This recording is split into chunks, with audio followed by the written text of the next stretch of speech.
So I've come down to Battersea Power Station and there's a light festival here. Battersea Power Station has all been done up with lovely shops and things like that. But now it's got this light festival here till the 25th of February 2024. Maybe they'll do it next year or later in the year. It looks pretty great from what I've seen. So come down and check it out. But I'm here today because I want to have a look at getting a photograph at golden hour and blue hour so we can see what that looks like. So I've brought my camera with me and I'm going to show you what I'm going to do and let's see how it turns out. Okay, so my plan was to get my camera out, my mirrorless camera, and get some shots here.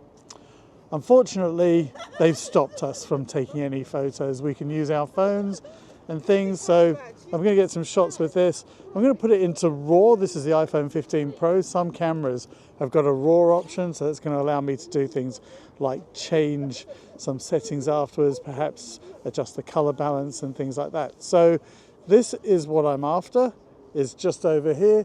Look at that, looks great, doesn't it? So although some of this isn't working here, there is these butterflies. You can see this one here. It's got some lights on it.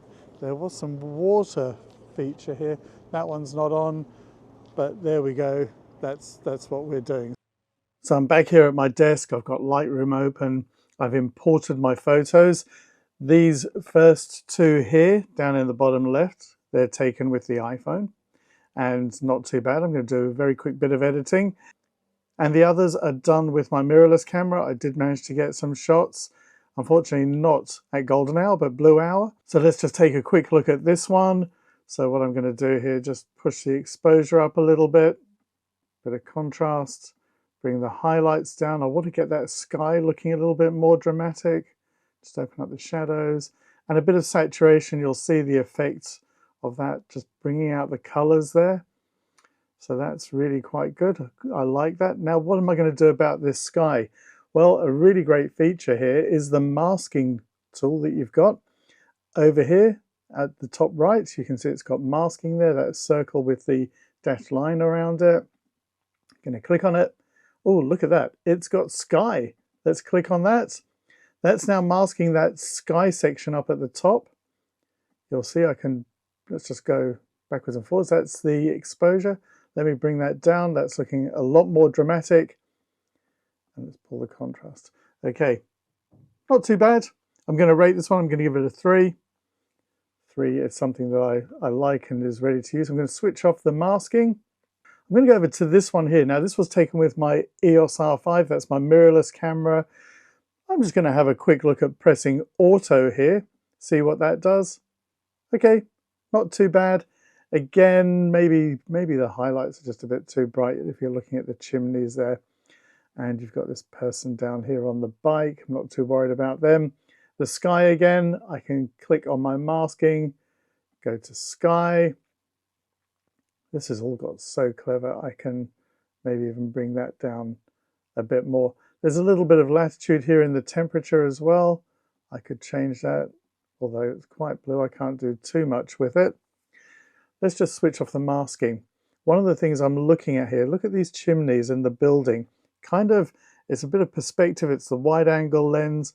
It's kind of not making it very straight. It almost looks like it's bent over. So I'm just going to go down here.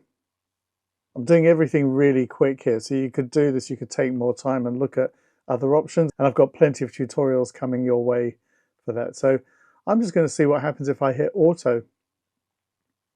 Okay, it's done it. It's kind of turned the picture as well. So I'm going to have to crop that in. I'm going to try level.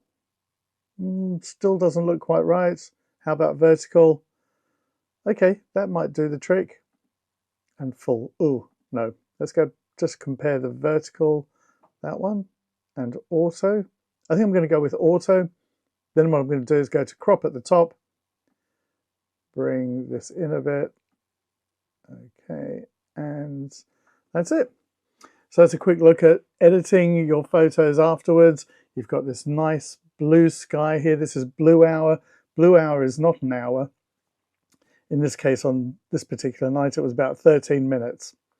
Whoever came up with hour, I don't know, same with golden hour, is not really an hour. But anyway, that's what you can do. And you can then go and change it a bit. So on both of these, on the camera, as I mentioned before, I used RAW. If you can do it, it gives you a lot more latitude in changing things.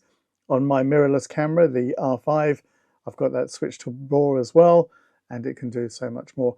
I have noticed that when I've got it set to RAW in my iPhone, it does have a lot more in the way of detail. Having said that, it does make bigger file sizes, so a bit of compromise there. So if it's a really good picture, you might just want to do that. Thanks for watching.